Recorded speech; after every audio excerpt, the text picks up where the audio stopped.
ନମସ୍କାର, ମୁଁ ନୃସିଂହ ପ୍ରସାଦ ଷଡ଼ଙ୍ଗୀ। ଆଜିର କବିତା ହେଲା ସମ୍ଭାବନା। ଆସନ୍ତୁ ଶୁଣିବା। ସମ୍ଭାବନା। କବିର କବିତା କାଗଜ ଛାତିରେ ଆଖି ବୁଜି ଶୋଇଯାଏ। କବିତାର କଥା ଭାବି ଭାବି କବି ରାତି ଉଜାଗର ରହେ।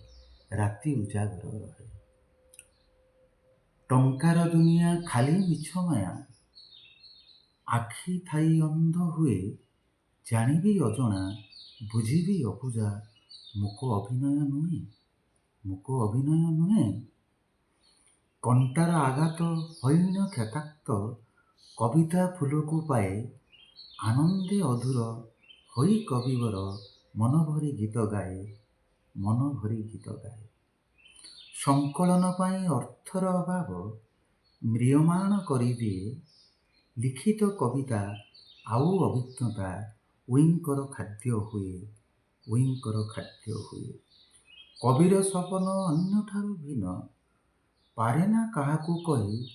ଦୁଃଖ ଆଉ ସୁଖ ତା ପାଇଁ ସମାନ, ନିଜେ ବଞ୍ଚେ ଅନ୍ୟ ପାଇଁ।